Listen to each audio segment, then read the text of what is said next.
یکی بهش زنگ بزنه بگه هنوز تو فکرشم، بگه هنوز مثل قدیم ناز نگاشو میکشم.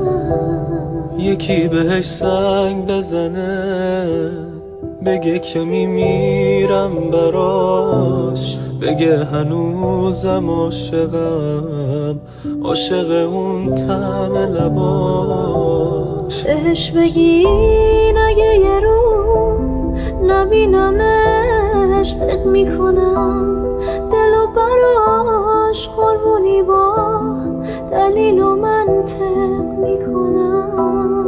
بهش بگین اگه بخواد همیشه عاشق میمونم، تموم شرام و براش با عشق و حب